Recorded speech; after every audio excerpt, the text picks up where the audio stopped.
Hey, how's it going? My name is Nintendrew, and today I'll be taking you on a brand new tour of my game room for 2023. I've been in this space for about 5 years now, but as my collection has grown, so has the studio, and so I figured it's about time to show you all what's up.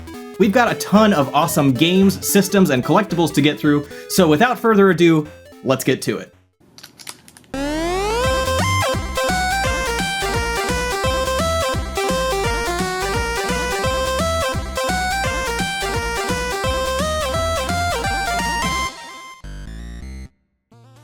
Alright, welcome to the game room.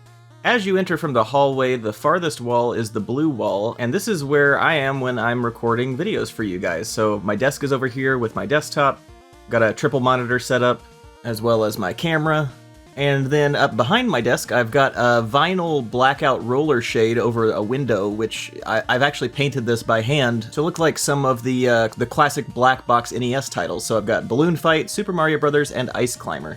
It looks better from a distance, but if you look up close you can tell that it is painted by hand, but this is basically just a vinyl roller shade that I painted with some acrylic paints. I think it kind of ties the room together and just is a nice kind of mural right above the desk. And then of course above that I've got my Nintendrew banner.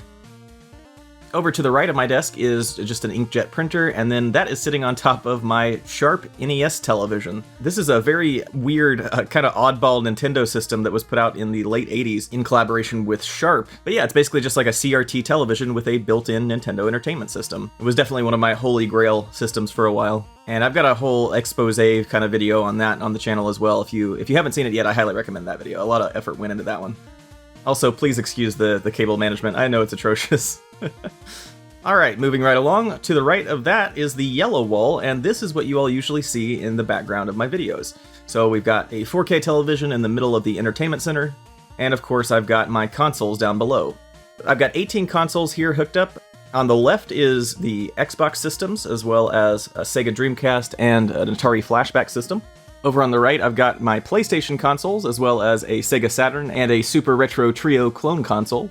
And then in the middle, of course, I've got all my Nintendo consoles from the NES through the Wii U, as well as a Sega Genesis with 32X and Sega CD attachments down there on the bottom. And one question I get a lot is, do all these consoles actually work? And the answer is yes, outside of the Xbox 360, which I just found out before recording this has an overheating issue, so I'm going to have to try to repair that after I upload this video. But outside of that, yes, everything is hooked up and works, and the way that I have this set up is all of the AV consoles, all the consoles that output over composite video, I have hooked up to an AV switch over here, so I can just kind of manually pick which console I want to output to the television. And then that AV switch routes over to a RetroTink. This is a generic upscaler, which just kind of cleans up the footage and makes it look a little nicer. And then that outputs over HDMI back over to an HDMI switch here in the middle. And the output of the HDMI switch is hooked up to the M Classic, which then routes to the Elgato game capture up on top, and finally to the television. So it's not the most elegant solution, but it works, and everything is hooked up and working.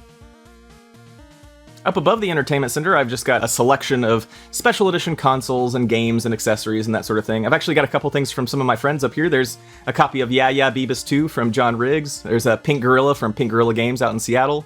And here's the Carl plush from Carl, the game I put out last year, so if you haven't heard of that, you should definitely check that out. Then over here we've got an IQ player, that's an oddball Nintendo system, a plug-and-play Nintendo 64 exclusive to China.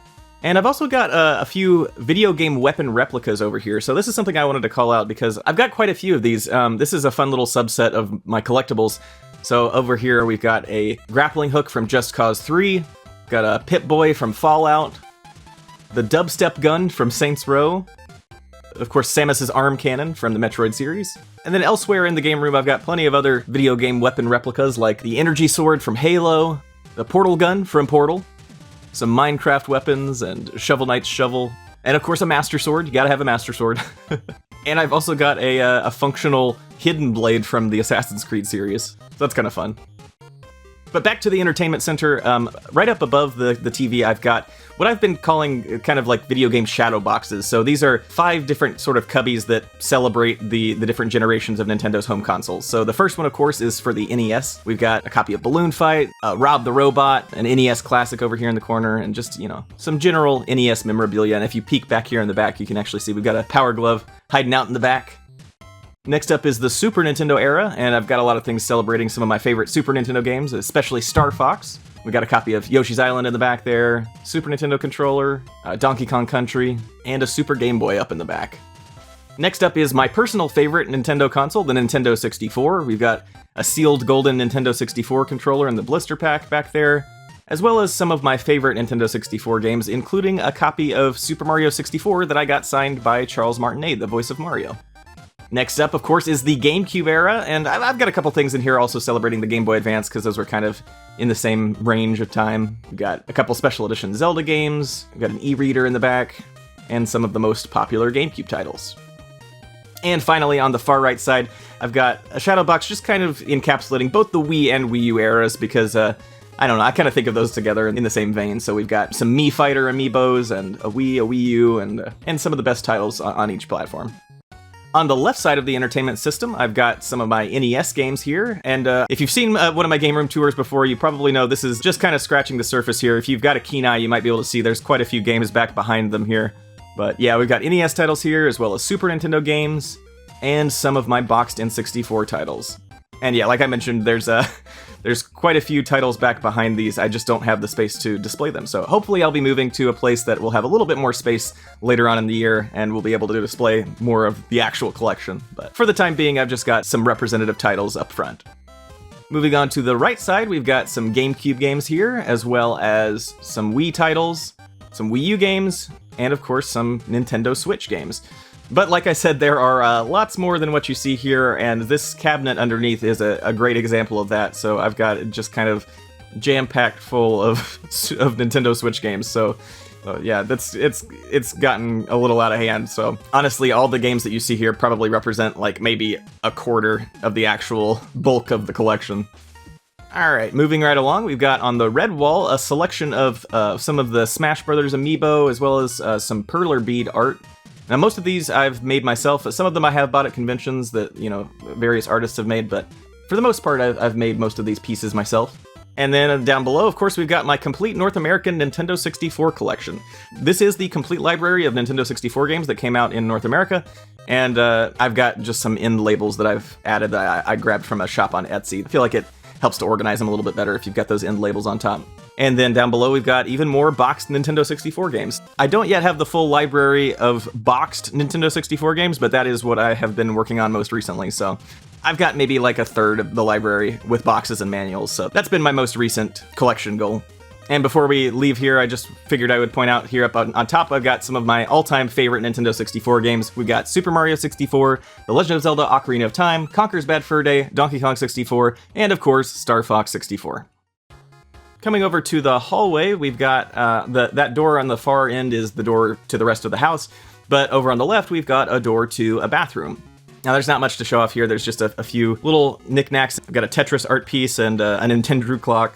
But one thing I did want to point out in here is I do have a poster that was recently put out by Scott the Woz, celebrating his Borderline Forever video. This giant poster has almost all the creators featured in the opening sequence, and there's your boy. There's me right there in the middle. But yeah, we got all sorts of cool Nintendo content creators up here. But yeah, this is just a really cool piece that celebrated that collaboration, and I think if this video is going up early enough, you might still be able to pick up this poster from the Pixel Empire website. I'll leave a link in the description, and I think 70% of it is going to charities. I think it's a really cool celebration of Nintendo YouTube in general, and it's for a good cause. So definitely check that out if you're interested. And over here, I've just got a duster on a Super Nintendo themed hook, as well as a little Sonic display. Speaking of which, a question I often get is, how do I keep everything dusted and clean in the game room? And the honest answer to that is, I dusted everything in preparation for this game room tour, and I probably will not dust again until the next one. So that is the honest truth. I don't like dusting, so I don't do it very often. But a good once over, once in a blue moon seems to keep it in order. And then coming to the end of the hallway, we've got a series of shelves here. The top shelf I've taken to calling the Cursed Mario Shelf.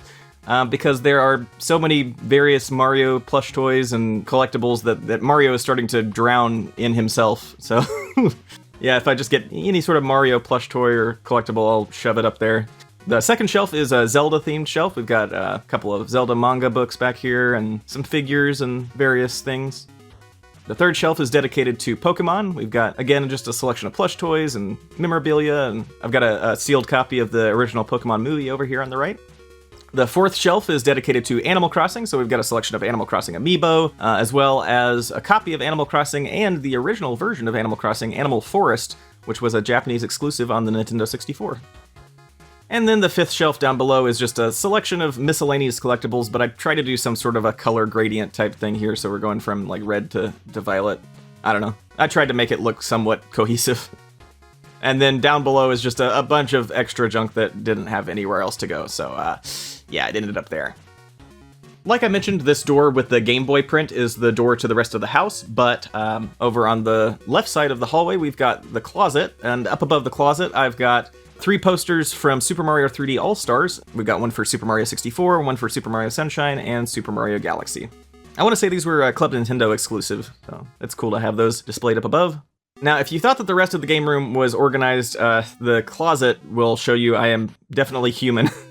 This is kind of it used to have some sort of organization, but now it's just kind of a no man's land. We've got a bunch of controllers and consoles, cables, memory cards, etc. Yeah, it's kind of a wreck at this point. We got like a guitar, some magic cards. Sure, why not? Cool. Yeah, we don't talk about the closet. Over to the right side of the closet doors, on the wall I've got this vintage Super Mario Bros. TV tray, which, if the copyright is to be believed, I think it's from around 1989. So this is an interesting vintage piece of Mario memorabilia, and something that I find particularly cool about this is it's actually got a little depiction of, presumably, Mario and Luigi's dad up here in the top right corner, so that's pretty fun. And then down below that, I've got this Super Mario Kart canvas print that I got from the Nintendo headquarters.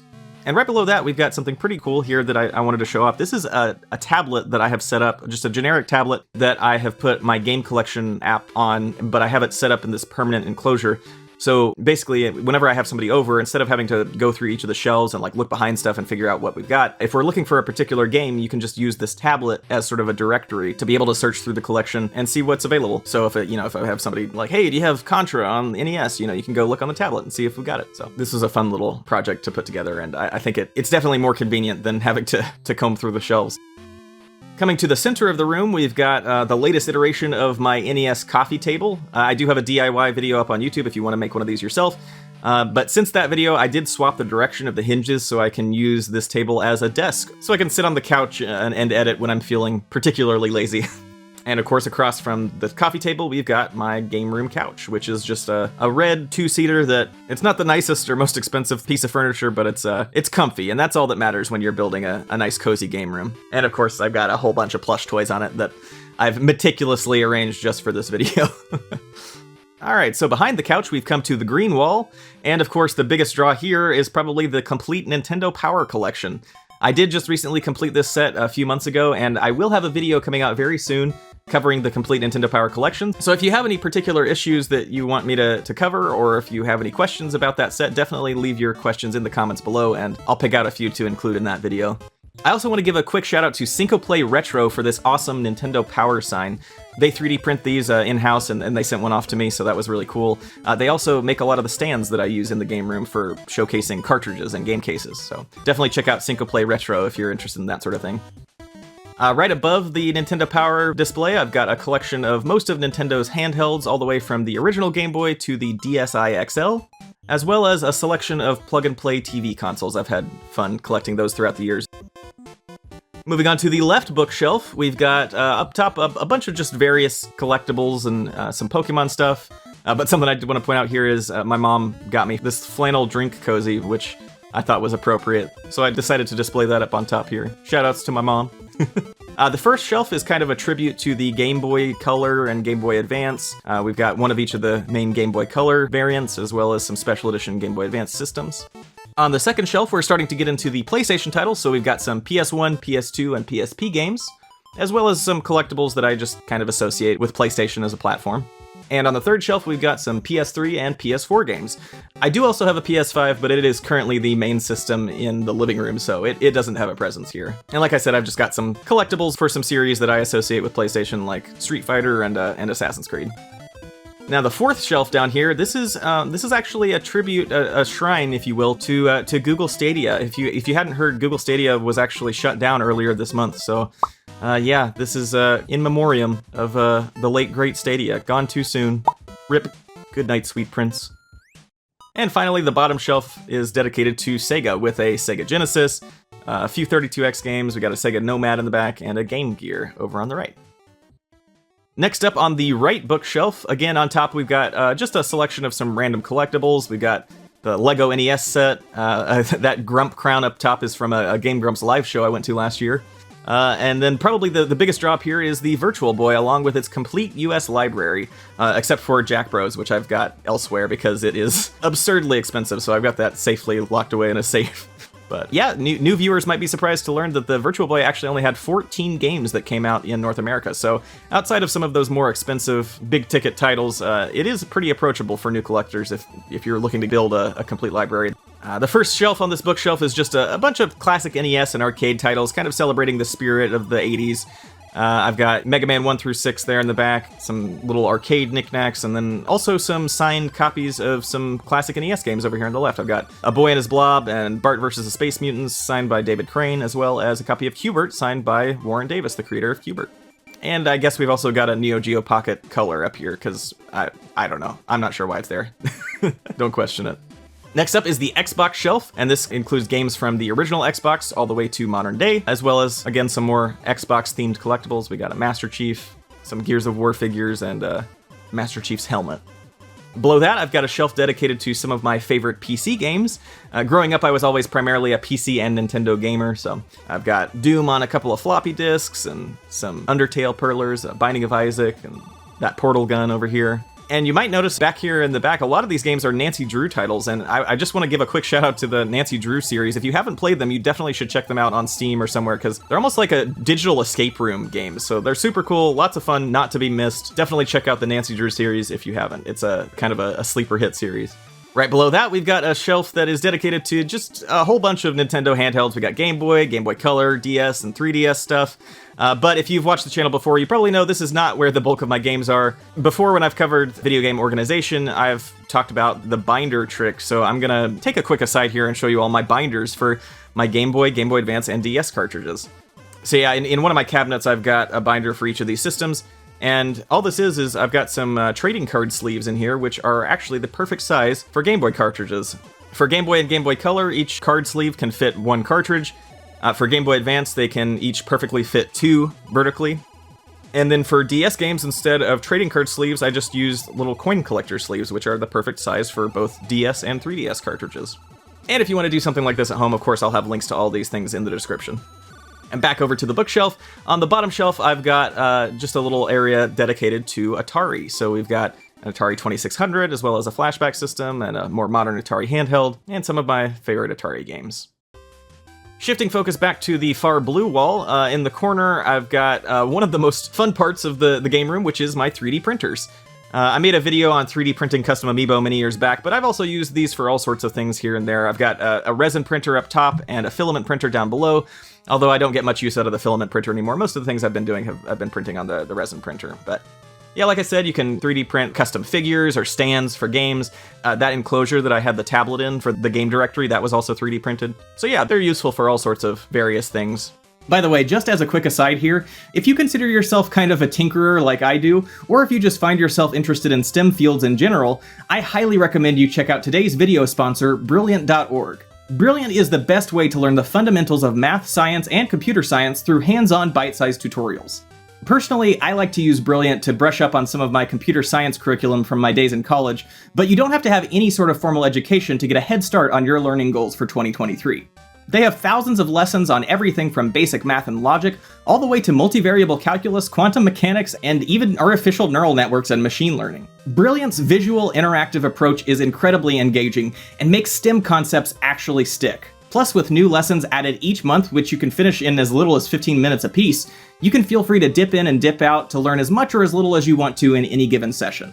To get started for free, visit brilliant.org/Nintendrew or click the link in the description below. And if you're early, the first 200 viewers will actually get a 20% discount on their yearly premium subscription. So definitely check that out if you're interested, and thank you to Brilliant for sponsoring that portion of today's video. Alright, getting back into it, of course, to the right of my 3D printers, I've got the Bullet Bill trash can. If you haven't seen that yet, I do have a DIY video on how you can make this at home. It costs, I think, less than $30 to put together, and it's just a fun little accent for a game room, so if you're into Mario, definitely recommend checking that out. And finally, we are back to my desk. This is, again, where I do all of my recording and editing for the channel. But you might be asking what this cable is leading up from the desktop. So what this is this cable leads up to the ceiling, where there is a series of pulleys, and it goes all the way over and back down to behind the couch, where I've got my Valve Index, my VR setup. So I've got this rack mounted to the back of the couch, where I have stored my Valve Index headset as well as 2 controllers, so I can always have them charging. And you may have noticed, if you've got a keen eye, that on the top of a couple bookshelves in the room, I've got the Valve Index base stations. So really, I can just move the coffee table out of the way, and I can convert the game room into a perfect space for VR games. So I can play Beat Saber and look super cool. That's a workout. Oh.